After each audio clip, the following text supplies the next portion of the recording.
You are watching Blank Talk. Welcome to Blank Talk. We have had a couple weeks where we weren't here, and we're very sorry about it, but we're back now.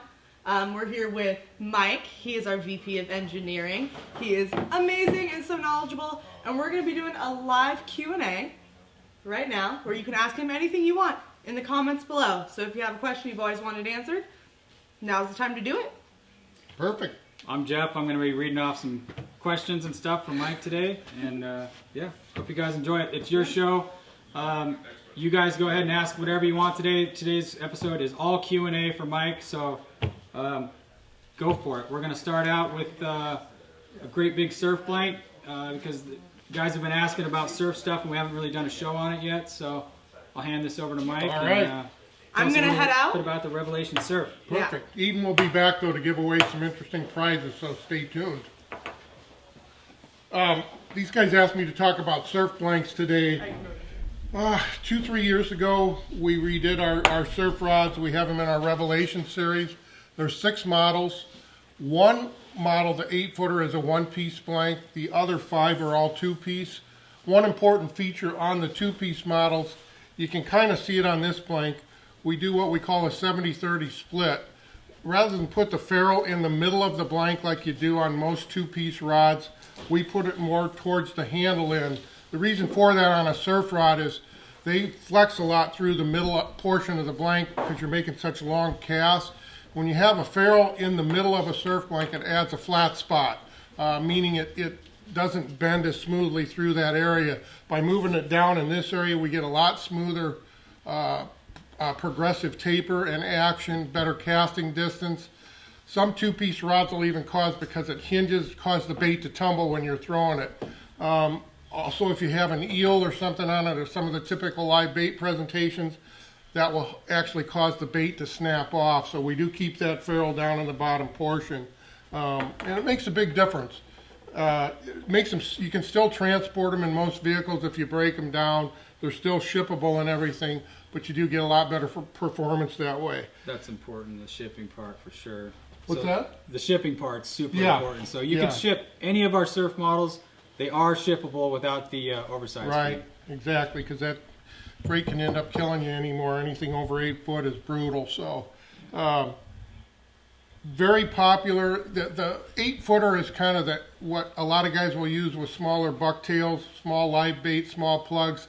You're catching schoolie blues and stripers, that type of thing. The 2 biggest sellers are the 9-foot medium and 10-foot medium. Those are kind of your all-purpose surf, 1 to 4 ounce range, and that's what a lot of guys are doing, whether you're North Carolina at Hatteras or up at Montauk Point or whatever. When you get into the heavier models, we go all the way up to a 13-footer, which is what we call a bait and 8, really heavy duty.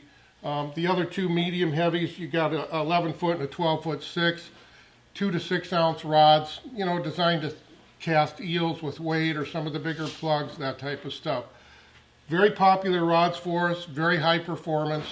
Again, we just redid these a couple of years ago, and they have been very steady sellers for us. I don't know if anybody has any questions about those, but or any other questions, let us know. Anybody out there yet, Jeff? Or? Yeah, there's quite a few guys tuning in. Chad says, needing to build a couple 1-piece rods to troll albacore that will act as outrigger, getting a wider spread. They'll run on a 10-foot wide boat. Yeah, boy, I would say some of our longer live bait rods would be well suited to that. Yeah. The lengths and actions, I have to look here quick, but I think we have those 810s, don't we? Yeah. Yeah, we have some. RCLB 810 might be a good one. Yep, the RCLB 810, and I'll get the actual part number here for you. We have them in back on this side somewhere. Our Judge series, which is our top of the line Made in USA one. We've got, for albacore, I would say the 810 light, maybe the 810 ML, but the light is probably going to be the one of choice. And then in our standard RCLB, probably the same model. 810 makes a really nice, good all-around albacore rod. I know Carrie's built a couple of them for that purpose. And Part number? part number? RCLB 810. RCLB 810. We also do the knife jig blanks in 8-footers, so RCK Yep. JB. Those have become, because of their very kind of a parabolic, smooth action, really good all-around trolling rods, and a lot of guys will use, if you're pulling like the cedar plugs or whatever you're doing, or if you're live baiting them, they make really good options. And in the 8-footers, we've got it'd be the RCK JB 800 112 would probably be the one that most guys are using.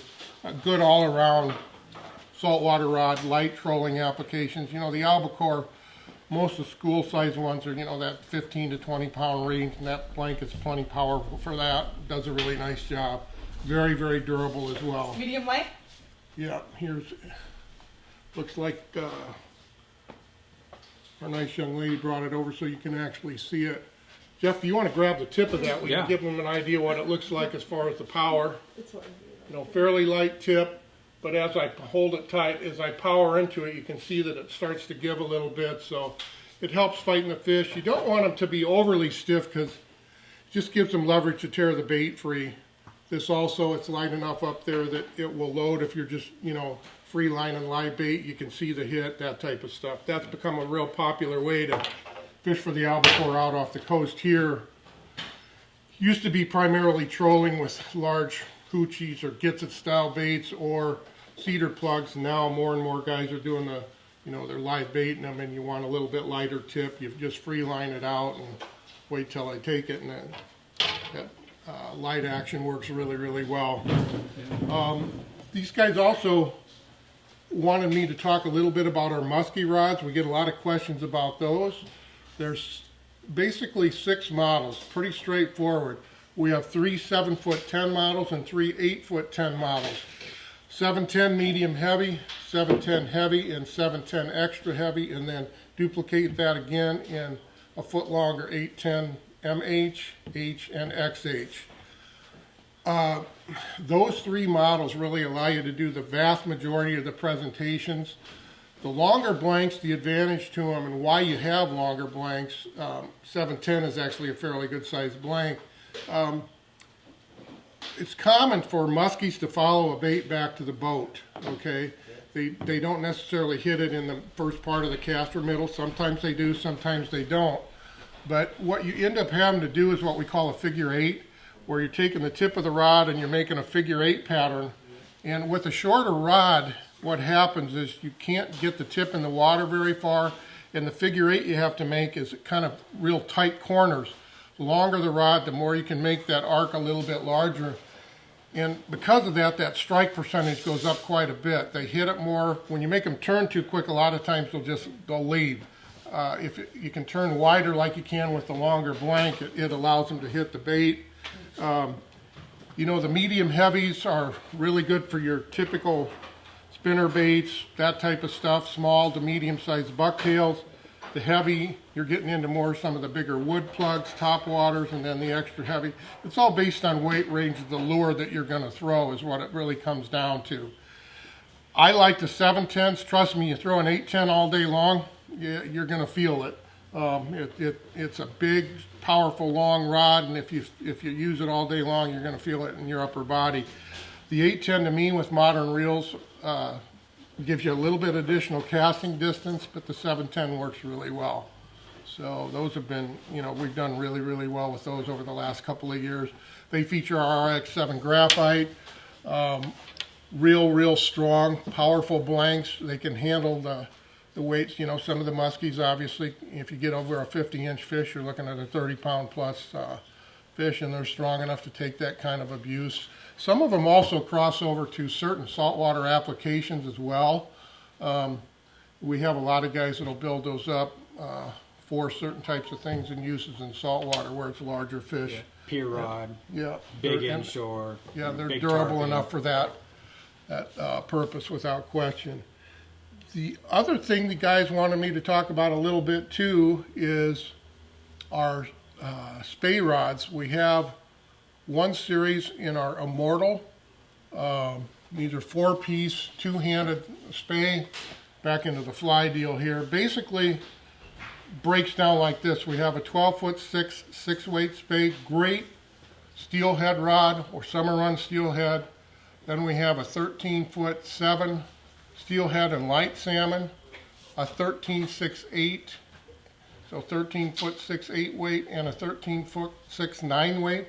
Those are your true salmon, great for throwing Skagit style lines. The other ones work well with Scandi style lines where you're drifting streamers and that type of stuff. Very popular. We worked very, very closely with some guys down in the Oregon area that eat, sleep, and breathe that two-handed fishing down on the Rogue and some of those other rivers, and really helped us with the design and action of the blanks and you know how to rate them, what line weights to rate them for, and all of that. That's really critical to get a Spay rod to work correctly. You got to make sure you got the grain window set up correct. And if you look in our catalog or on our website, we have those grain whistles listed real clearly so you can get the correct line. Spay lines run about $150, so you want to make sure you get the right size and weight on there. The Immortals have been really popular, done well. Has anybody got any questions so far? Or you seeing anything, Jeff? I guess we got a giveaway. We're gonna do a giveaway. All right. Hi. So, if you have caught up with us on social media, you have seen the new Northwest Maui Hook hoodies, which are amazing. Why don't you turn around for us? He actually designed these. They look beautiful. You got the Maui hook on the back. It's got a camo print made out of Northwest fish. It's beautiful. You can find it on buildtofish.com. And if you've been eyeing it and haven't bought it yet, you could win it right now. So let's see. I'm going to have you guys share this video out to your friends, just because it would be nice if they could have a chance to win later too. And then I'm going to pick a winner. So let's see. Dan Bliss. Oh, we know Boom. Dan. Dan Bliss, you're watching. You just won a hoodie. There you go. Right on. I know Right Dan on. real well. Good guy, good heck of a bass fisherman. Know his dad too. Super There we nice go. guy. Got yourself a black hoodie just in time for summer. Just in time for summer. You know, in the Northwest, we wear them year round. So if we you do. send us a message on Facebook, you can pick up your hoodie. Or we can send it to you. Depends on where you are. Yep. Okay. Stay tuned. We're going to give away some more stuff. We got these really awesome shirts, the Sport Tech shirts. And then we have some of these lures. Yes, we that do. he so generously brought to the table that you Made guys by can have me. a chance to win too. Yep. Made by Absolutely. Mike himself. Are we going to keep going? Do we have any questions? Oh, I got questions lined up. All right. We Okay, got let's one go. from Hisham in San Francisco. Wanted to do a San Francisco all-purpose bay rod for stripers, etc. I thought the Judge 710 MH would probably be a good that would choice. be perfect. We have guys use this Judge blank. What's unique about this, not only American made, we use 3 different materials in this. There is S-glass, then there's regular graphite, and then we also have a diamond weave graphite to add lifting power and strength in the bottom portion of the rod. Great all around. The 710 medium heavy is going to cover the vast majority of what you're going to do there, whether it's sea bass, that type of stuff. The length is such that you're going to get good casting distance if you're fishing from the shore or a small boat or whatever. The Judge is a really, really nice blank. They're powerful, sensitive, have the correct action where you're not going to throw bait out if you're using them. We sell a lot of these. And what do you have there, an RCLB? Or? Next question. Yeah, it's for the next one. Okay. Were you done with that one? Yep. Okay. The other one we had come in from Italo in Italy. How you doing? Thanks for joining us. Wow. Again. He had mentioned something for throwing live bait while coasting by schools of boiling tuna. Mm. So pretty heavy weight, 8 Yeah. ounces. Yep. I would say. 7.9 MH. Yep, 7.9 MH. Really, really. We designed this in conjunction with some guys down in Florida for using it for grouper and that type of stuff, and also large tarpon. But it would be really well suited to what you talk about. I'm going to have Jeff hold the tip so you can see what kind of action this has. It's a very powerful blank, but you notice that the tip does deflect, so you're going to be able to load it with the typical presentations and lures and bait that you're going to use. But then if you look, if I really power this, you see how straight the butt stays. Very, very powerful rod. When you're talking tuna, you got to have some lifting power in a blank. What we do with this one is a combination of e-glass, and then in the bottom, probably from about here on down, we run a separate pattern of static graphite near the mandrel to stiffen it without adding a lot of weight. So it's light in the hand. but you get that powerful lifting power plus the durability of the glass and the tip. So great all-around rod for what you're talking about right there. It seems you can throw like top water baits with it. I know that's common when you're fishing those boiling tuna. Obviously, they're on the surface pushing bait up, so that would be well suited to that. We have larger tuna popping rods if you're getting into the real big ones. We have those as well. So I can't remember the part numbers on them, but we do offer them. You remember those, Jeff, what those tuna poppers are? RTP. Yep. So the RTP 80 and 100s, Yep. There's an MH and an H. The H in either length is an absolute beast. Yep. Then we got them in 10 foot as well. 10 footers as well. Yeah. It's And, like 3 to 6 ounce and 6 to 12 ounce. So basically the same blank design, just a couple feet longer. You know, you're throwing the big wood poppers that are popular, and depending on, you know, if you're getting a big tuna, that's what I know Bill and Kerry went down when we developed these and tested them down in the Gulf. Right. And got some, 40 to 60 pound fish on top water baits with them. Had a lot of fun doing it. Yeah. What's next? Absolutely. It seems like so many of the questions we get, the answer is always RCLB 79 ML or 79 MH. Yeah. They do everything. Snapper. You Yeah. guys use them for inshore stuff, snook, tarpon. Yep. It goes, those two blanks are just the kings of that series. Yeah. Keep in mind, question and answer, guys. It can be about anything at all. Our components, any bass blank, walleye blank, anything we do, we're here to answer anything you got. So Jared fire Brown wants to know when the new RX-10s are going to be here. RX-10s, our first shipment is actually on the boat right now, due into the warehouse, what did we say, late May? Or early June? Yeah, I thought it was, first or second week of June, maybe. Awesome blanks. We've been fishing them for over a year now. We haven't had a single failure, and trust me, we've had them. If you watched a couple of weeks ago, we've had Sarge fishing them, and he's tough on stuff. I've been using some. I've got some friends in northern Minnesota that spend 100 days a year on the water. We haven't had a single failure yet. Beautiful, beautiful blanks. Really, really nice. One of our fine. It'll be our finest, freshwater or light saltwater blank selection that we've had in many, many years. Beautiful stuff. Light in the hand, powerful, strong. Just the buff finish, so that any kind of thread or whatever is going to match real well. But they're en route, guys. I think Jeff's actually putting together a little flyer announcement that we'll have out here fairly soon. I don't know what the date is on that, but and we're wholesalers, so awesome.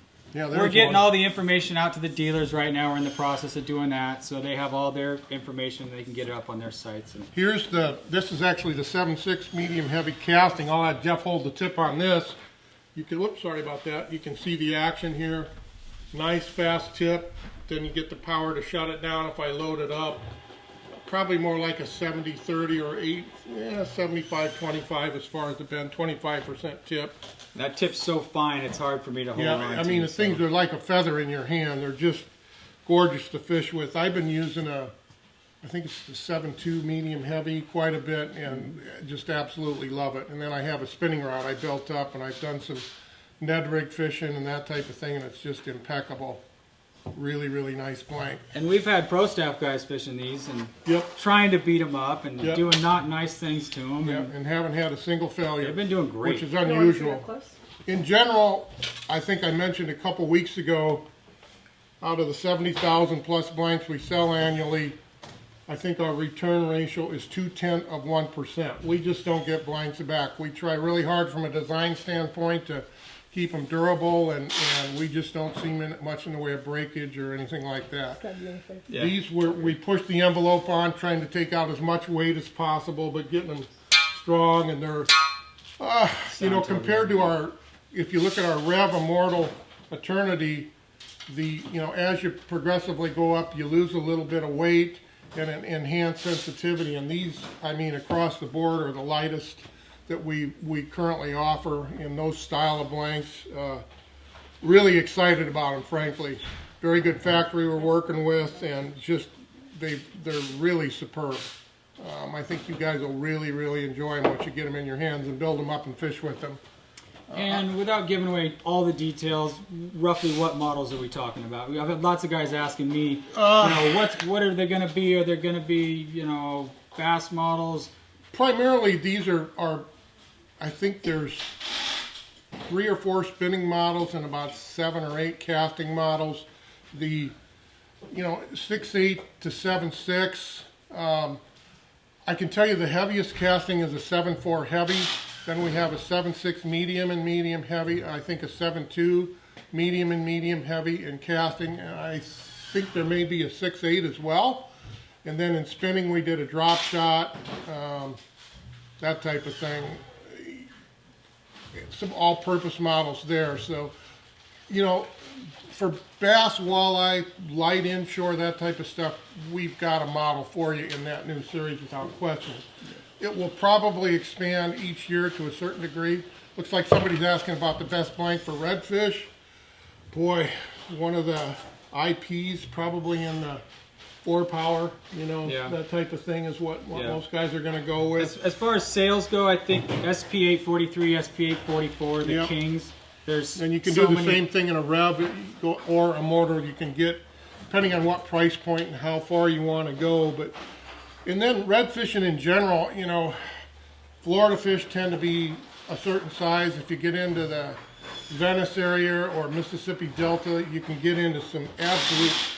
Bill and I went down there probably 7 or 8 years ago. I got a 48-inch fish down there and caught it on a light action popping blank. But if you're targeting those fish, you might go with something heavier. But the specific part numbers, let's see here. Crankbait flipping, that should be right here. Bass spinning. I'll answer one other question real quick. Okay. From Sergey, he was asking, what's the max line you would try and use with the VD guide frame on a tuna popper? I would say do your worst. Yeah. Whatever you go want for to it. use. 100-pound braid, whatever. In all my years of doing this, which is approaching 40 years, only guides I see damaged are the ones that are stepped on generally. I haven't seen a guide fold under pressure from a fish. What we have to remember is most reels aren't capable of putting that kind of drag force on. Some of the heavy ones are, of course, but if you tried, guys, I'll tell you this, if we hooked up a reel and set it at 25 pounds of drag, unless you're my size or larger, you're going to have a hard time getting that drag to slip. It's that much power you're putting to a blank, and it's very hard to do that in a real world situation. The guides will take that kind of stress without too much of an issue. And obviously, if you look at our catalog, the various frame styles we rate for different poundages. Yes, ma'am. Oh, you said catalog, so I just pointed to the catalog. Anyway, are we close to wanting to give something away again? Or? I just wanted to mention, because you were looking for that product number in here, that if they wanted to follow along and they didn't have one yet, you can order one on Batson Enterprises. Sure. They're free. You just put in your address and we ship one to you. And they're beautiful, and they have all of our part numbers. So if you want to watch and follow along, you can find that on our website. On that redfish rod, what we state as far as application and techniques, and I'm the one that comes up with this stuff, in general, we probably say an 8 to 14 pound test rod for the average redfish. As you get into the larger ones, you're going to go up to a medium heavy or a heavy power. And, line weight, we go from 8 to 14, then 8 to 17, then 10 to 20.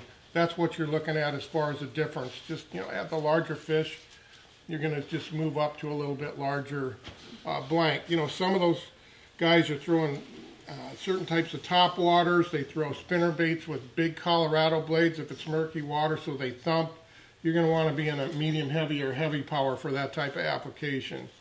A lot of redfish are caught with a traditional popping rod where you have a popping cork and you snap it and it clicks and you got a shrimp tail or whatever hanging down below it, and those are generally in that medium to medium heavy power as well.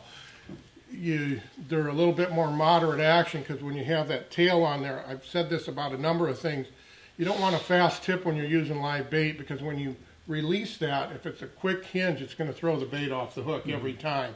So a more moderate taper, it lobs the bait out, and that's real common presentation. We were down in Ryan Lambert's lodge a few years ago, and they were catching a ton of them with the corks and shrimp. Bill and I chose to fish for them with jigs and that type of thing, but a lot of people use the float and bait presentation down there, and those are, you know, a little bit longer rods, same power but just more length, 7.5 foot. Right on. I got a giveaway. I'll give away. Oh! How about Todd Dabrowski? You got yourself a sport tech, Todd. We appreciate you watching. Every week you seem to be on the show. It's great. You shared it. Great. We appreciate that a lot. So we got you a shirt coming, Todd. Casting versus spinning blanks. Oh boy. What's the difference? There, in general, I would say that most spinning applications, if you're talking freshwater, a little bit smaller diameter blank and lighter power. It's not that we don't make some powerful spinning blanks, but in general, keep this in mind. Now, braided line has changed this to a certain degree, but in the past, the heavier line weight you go up, casting is preferable because on a spinning reel, the spool is stationary and the line comes off the spool. The thicker the line, heavier in mono, which is what has been out there for years, it doesn't cast as well because that lip on the spool gets larger quicker because of the line diameter. With braided line now, that isn't as much of an issue. In general, though, I think of spinning as it's more presentation and application based. It's not that you can't throw a spinner bait or use a bass jig with a spinning rod or whatever. You can, but I tend to use spinning more clear water where I need to go to lighter line because the fish are spooky rather, I'm sorry. I'm using lighter, more finesse-oriented baits, you know, 1/4 ounce on down. Walleye presentations, you're usually using a little bit lighter jig. Casting, I tend to think of, I'm going to get closer to heavier cover. I'm using larger baits. I want heavier line to steer a fish out of heavy cover. You know, usually for me, it's when I start getting above 10-pound test line, 10 to 12 pound, I start switching over to casting gear. Now, I've got one rod set up for throwing bass jigs. That's I took one of our Rev medium heavies and built it up as a spinning rod. And, you know, I throw lighter bass jigs with it, just pitching them. And I like the spinning rod for that because the bait falls straight down. With a casting rod, it swings back towards you and you got to strip line out. It allows me to pitch those light jigs that fall slower, but again, they're on heavy cover, so I am running heavier braid with like a 17-pound leader on it. But in general, I think it's more application, lighter lures. Now, obviously in surf and stuff, that isn't true, but if you're talking freshwater, my rule of thumb is lighter presentation, that's spinning. You know, a casting reel, now they've got some out now that can handle real light baits, but in general, it's usually a 1/4 ounce or above. You really can't cast light lures on a casting rod very well. I'm even a very experienced fisherman. They're going to tend to cavitate towards a spinning rod because you're going to be fighting backlash and you're not going to get much distance. Unless you're Sarge. What's that? Unless you're Sarge, right? Yes. Sarge's not a spinning rod guy at all. He likes casting, but he throws a lot of big, heavy baits. But I hope that helps answer that question for you. I got another question from Chris Ward. How you doing, Chris? I think you're in the UK, so good evening to you. Basic difference between E-glass and S-glass. We seem to get asked this a lot these days. Okay. The basic fibers themselves, S-glass is slightly stiffer than E-glass. In our particular case, the ply thickness of the material that we're building the blank with. In other words, imagine fiberglass, it's like a mat that you're cutting and then you roll it on a mandrel. The S-glass will tend to be a thinner pile and thickness. That allows us to build a finer tip and get a little bit different action than we can with E-glass. E-glass traditionally in most applications is a thicker ply. You're not going to get much below about a number 6.5 or 7 tip top size.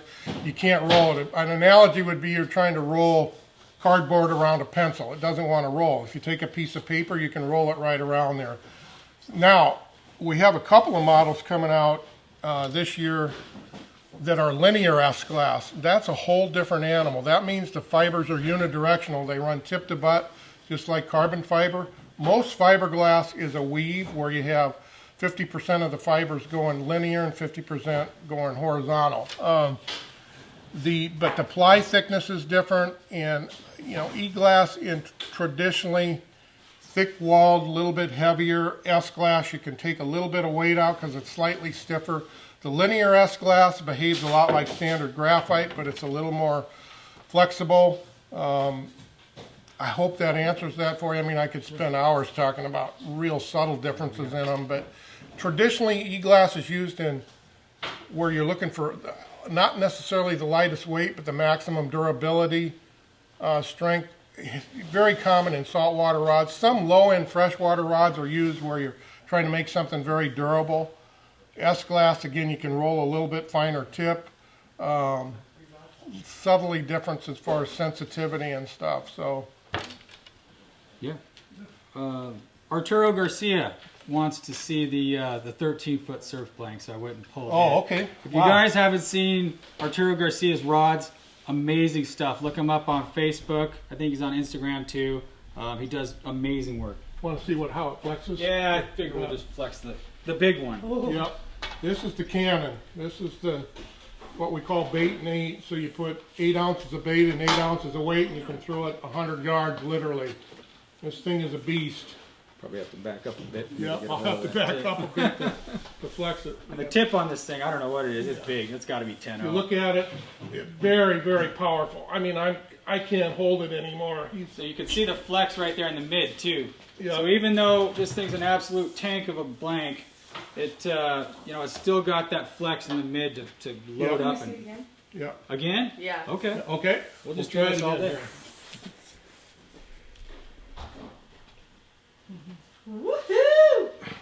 How much more you got, Mike? I'll keep pulling. That's about it. That's it. It's hard to hold. Yeah, it's. But if you notice when you look at these, if I bend it, there's somewhat of a quick tip, but it's what I call a progressive taper, and you want that in a surf rod because when you power these with the typical, most guys can throw these, 50 to 100 yards. That's a long, long cast, but they have the power. That progressive taper allows that blank, you get the whole blank working for you, not just the upper third. But That is for that powerful of a blank, you can see what I did here.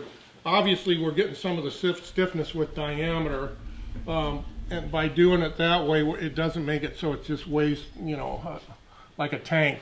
It's fairly light for as powerful as it is. It really is. Yeah, it really is. not bad at all. And it does have the offset ferrule, just like the Yep. other Revelation surf models. So you makes can a put big this thing in a tube, and you can ship this thing Yep. anywhere in the continental U.S. $25.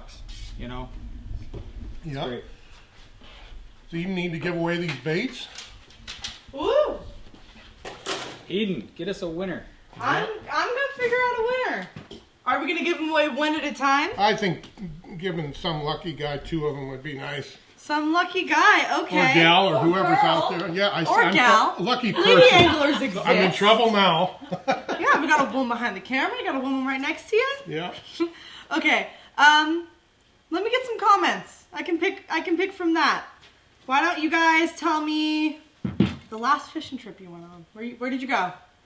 And I'll pick from those comments. I feel like that'll be fun. Are you gonna look out over there too? Dan Bliss is going to say the Mississippi River if he's on there. Mississippi River. That sounds fun. Let's see. We'll have to wait a second. We got to catch up with you guys. Yeah, and while we're waiting, I'll answer another question. Ulysses in the Northeast wants a 7-footer for mahi. For what? Mahis, dolphins. Oh, gosh. Again, probably the 70L. Yeah, the 70L would be in the RCLB Yeah. or in the Judge again. Yep. Those are basically you're looking at the same style of action. The Judge is lighter, a little bit more sensitivity. I'll grab one. Really, really nice blank. Okay. It's common when what we do, it's kind of what I call the Sears theory: good, better, and best. The rods are similar, but as you go up in price, sensitivity, lighter weight, a little bit more strength, that type of thing becomes what we're doing for you. I have a winner. Okay. Who won? Dun, dun, dun, dun. Matt Crow. you are our winner for today. You're going to get 2 of these Yep. made by Mike. the man himself. Send me a message on Facebook through the Batson Enterprises account, and I will ship these out to you. They're beautiful. You want to talk about them a little? You know, I've been building lures for close to 30 years, and mustad round point needle hooks in both of them, 3/8 ounce typical chartreuse and white spinner bait, high quality worth ball bearing. It'd be a $10 bait if you bought it in a store, and then the bass jig, you know, again, round bed needle point hook, high quality silicone skirt, metallic painted head. That'd be a $5 jig anywhere you went. So Good quality stuff. Yeah, absolutely. Yeah, okay. Catch Well, fish anywhere. Matt Crow, send us a message and I'll send those to you. Winner, winner. Winner, chicken dinner. Okay, let's look at that blank. So this is the 7-footer for the Dorado. Yep. And I'll hold the grab tip and let this Jeff time. pull it up. So you can see, it's fast. It's you know, guys, Yep. typical fast action. You can troll with it. You can throw live bait, whatever. Guys will cut these to do different stuff with them all the time. Usually when they're trolling, they'll cut a little bit off of it. Yep. But they're just awesome. So that would be a It's good a rod. combination of e-glass and graphite. We do use graphite in the bottom 2/3 of the rod to give it a little more lifting power without adding a lot of weight. Yeah.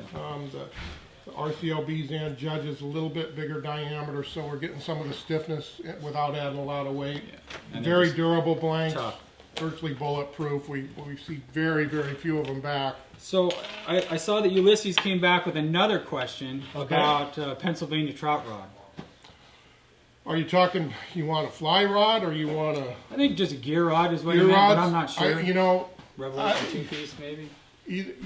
in the Revelation series we have, if you look at our, and I've been thinking about building one of these up myself, we have, if it's close quarter, small stream stuff, you're throwing little spinners, or you might be throwing a clear bobber with a fly behind it, the 5.4, the 6.2 UL. If it's a little bit bigger and you want a little bit more power, you can go into the 6.2L Revelation. I like the 6.2 as a nice compromise.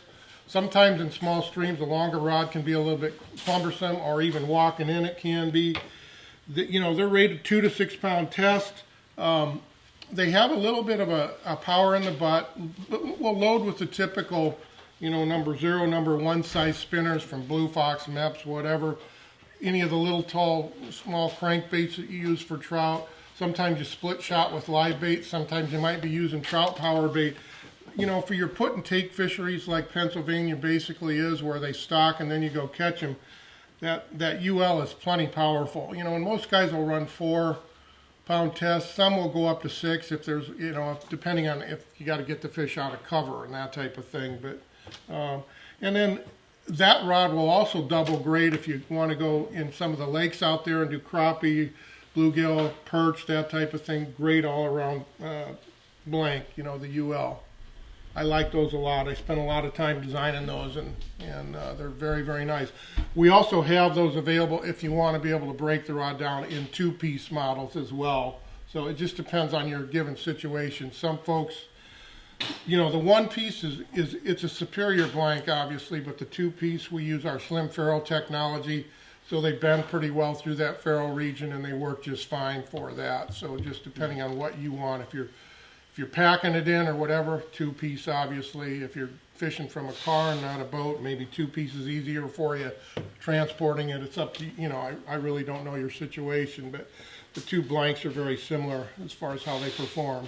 Speaking of that Revelation 2-piece series, I get asked a lot about a long trout spinning rod for just launching light spinners and stuff like that. I was going to mention that would the be 90L.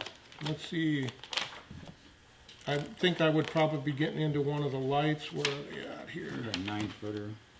Yeah, 2-piece flipping. Here they are, right that here. one. Yeah, we have the 90L. It could be used for that. I would be, you know, that was primarily set up to be what we call a float and fly rod, which I think Bill and Eden covered 4 or 5 episodes ago, but it would certainly be capable of making a long cast with a small spinner that type of thing. You could launch them a mile. Otherwise the 7.2 UL 2-piece, 2 to 6 pound. Again, I was just talking about those models. The added lengths are going to give you more casting distance. That'd be the one that I would probably get you into. Got a rod building question for you, Mike. Best graphite seat for slow pitch. We'll get to that one. We'll get to this one next. We'll answer that one right now. So I would say that, they're depending on which blank and the weight range, I would certainly think our Alps TX, yeah, are the size 16. Most of the slow pitch reels have fairly small feet. The slow pitch, you have to understand, you really don't fight the fish with the rod. That's designed to work a bait a specific way, and then you just point the rod at the fish and fight it with the drag on the reel. But those are very durable, strong reel seats, because you can obviously get into some larger fish doing that slow pitch presentation. Yeah. If you need to get into a bigger reel seat, we have a size 17 of the TX coming out here shortly, finally. We've been waiting forever, but they are actually in the process of being molded, and we will have those for you late summer. From there, page number, oh boy, let's see. You're almost on it. This way.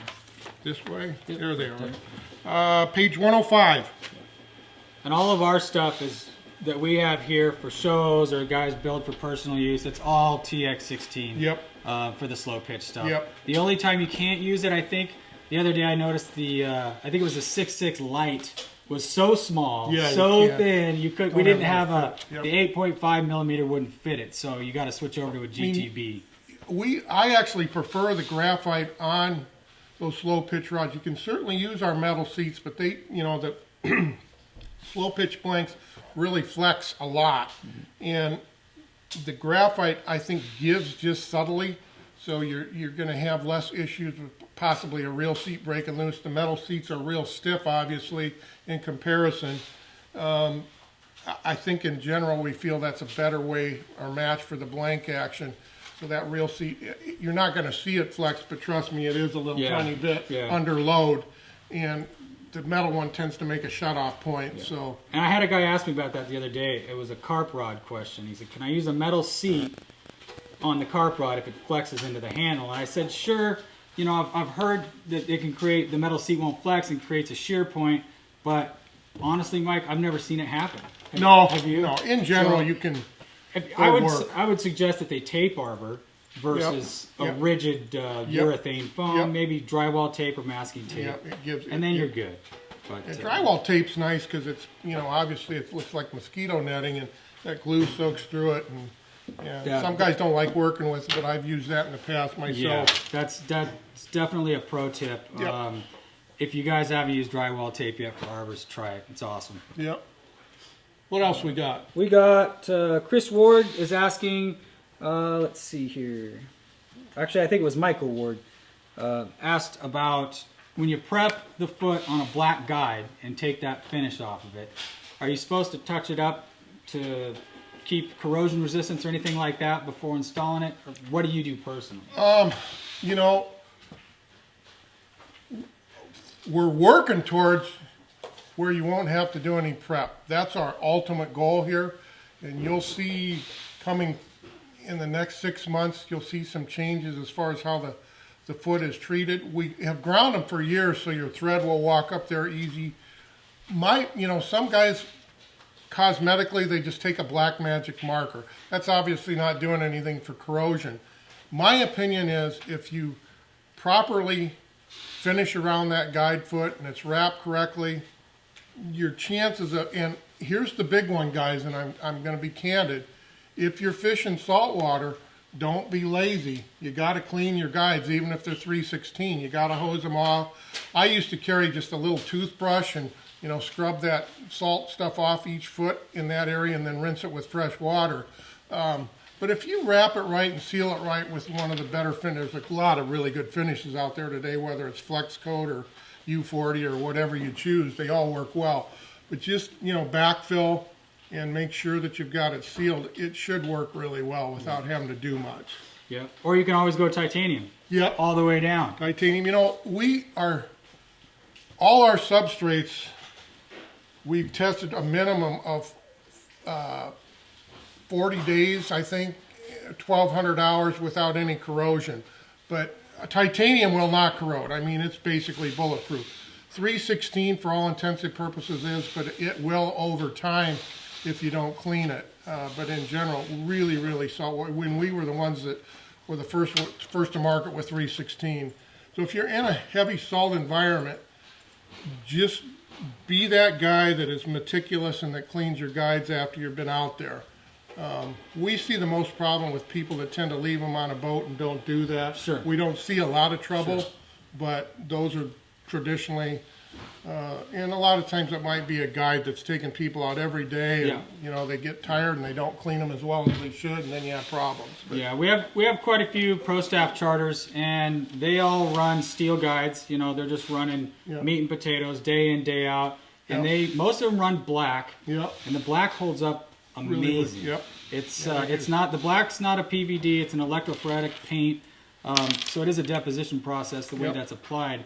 But man, does it hold up good in salt water. We got boats that are charter guys that are running 3 years in a row on a rod, and there's no corrosion on the black. So it holds up really good. Think about, you know, I hunt a lot. I have some nice guns. Some of them are stainless, some of them aren't. At the end of the day, you got to wipe your gun down. That's just a given. If it's metal, you got to take care of it. Guides really aren't any different. Some are more forgiving than others. Guns, they've gone to some of the new coatings like Cerakote that are more corrosion resistant. But again, you still have to take care of it. That's the bottom line, really, in my mind. But question, you know, I think if you finish it right, back to your original question, you'll be fine. So I got one here from Mike Hernandez. He wants to know if he can pendulum cast with the big 13-footer we just showed. I don't see why not. He wants to try it, but he's afraid it might blow it up. I can't imagine blowing that thing up. Boy, me either.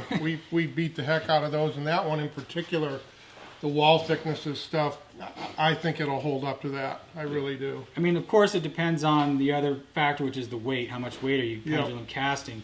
But the thing's a tank. I dare you to break it. Some, you know, when you look at the physics involved too, if I take and power rod and snap it, I'm putting X amount of stress on it. I can cast it as far lobbing it, and I'm putting a different type of stress on that blank. So some of it's your technique and what you're trying to accomplish and how you do it. But I think that blank will hold up to what you're doing there without too much trouble. Sorry. I apologize, folks, for constantly looking down at my phone. I'm kind of on double duty here today. 4 to 5 ounces over 200 yards. So it'll hold up to that. Yeah, I would say that's on the light side of what that's intended for. I mean, I know the pendulum cast does create some forces, but yeah, go for it. Go for it, Mike. Arturo Garcia, he says the black HXN guides are basically bulletproof. I know I've seen a ton of his builds on social media, and he's using those, you know, nonstop. Thanks. Thanks for the business there. Let's see here. Peter says, thanks for always shipping fast and the excellent service. Awesome. We try. We try. We're doing our best. We got a heck of a crew here, and they work hard every day getting product out the door and picking it accurately and packing it so you don't have any kind of freight damage. Really great bunch of guys. Ray had a question about anything new coming out in fly, blanks, or reel seats. Yes, there's a new series of small stream S-glass trout rods. Those are actually on that same shipment where we have our new Eternities coming in. So we'll have those, you know, probably around June 1st. A number of models, all 4-piece, all, I think the biggest is an 805, and then a 764, 763, 7'3", 7'2", and then I think a 662. Some really nice, beautiful, small stream, linear S-glass trout rods. Action's kind of, I worked with some, I can't say who, but some of the best fishermen in the world on these. and that test casted them for me. You know, the S-glass and glass in general in a fly rod really protects the light tippets better than any kind of graphite that you're ever going to come up with. So when you're doing the little tiny small stream stuff where you're using, you know, a super light tippet, these are going to be absolutely dynamite for that. And more leaning towards a bamboo style action as opposed to, you know, the faster graphite action that's so common today. So Rick Mansell had a question. What walleye blank would you recommend for bottom bouncing 2 ounce to 4 ounce sinkers? He wants a parabolic bend. Okay, what I would do is take one of our crankbait blanks that's graphite, probably the 7 foot heavy. I'll grab it. Yeah, you bet. Yeah. Just the rev. It is for now. And a crankbait blank is a little bit more parabolic action. I think it's on the other wall, Jeff. But and you know, the bottom bouncers, obviously you don't cast them, you drop them straight down and you're nicking the tip of that. So if you're pulling spinner rigs from Northland or whatever one you prefer, is what most guys are doing. Some guys will actually do that with a typical medium heavy bass rod blank, but if you want they'll be a little faster in the tip. This one, as you'll see us bend it here, it's going to have that more parabolic action that you're after.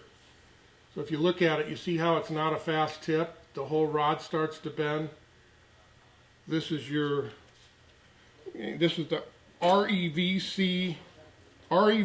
CB70H. So in that weight range, you know, where you're pulling those heavier bouncers like that, again, you don't cast with the tip, you're just bouncing it straight down. This blank would handle that application just fine. Most guys are using 1 to 2 ounce. Those are big bouncers. You might be fishing deeper. I'm not sure where you're at or whatever, but that's what I would suggest for that. And that gets you that more parabolic action. That's how we design crankbait rods. We don't want that fish to get leverage near the boat. Those are smaller diameter, thicker walled, very, very durable, great all-around blank. Sell tons of them for not only crankbait, but a lot of different applications. I think Jeff is off running another blank down here that somebody wants to see. Last question. Last question. Okay, last call. question. Yep. Most popular downrigger blank. So this one is right in our wheelhouse. We do a lot of this here. By far, these days, 10.6 seems to be the most popular downrigger length. And we have a series called the RX4 BP series. So BP stands for bulletproof. Yep. These are a mix of glass and graphite, right, Mike? Yep. Mm-hmm. So the Yeah, king, I was going to say the king of the series is the BP 1265. Yep. It should do everything downrigger blank.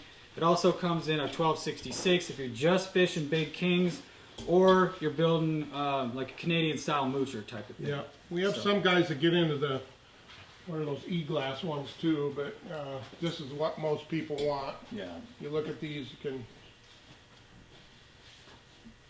they're designed to load up correctly in that application. Put some more on it. Yeah. So you can see it'll take a lot and it just keeps going. So the great thing about these, I saw Kerry Batson do it on his boat, is he takes his 1265 and he cranks that thing, the clip, all the way as tight as he can go, and he'll crank these things all the way to the tip is at the water. And with that, it does two things. One, it shows you if you got a shaker on there, you can see it real easy when it's loaded up that tight. And two, when that thing goes off, you're going to hook them. You're going to get them good. So, Yeah.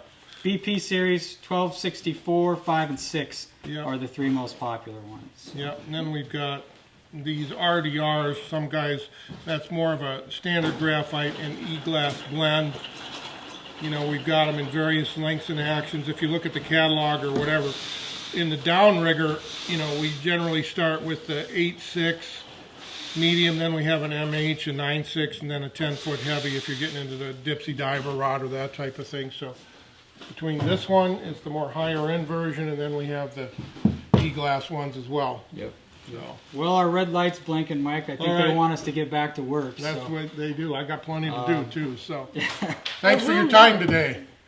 neither of you were wearing safety goggles the entire time. Oh. I had glasses. Pulling on blanks, no safety goggles. You should know better than this, guys. Yeah. Come on. We were careful.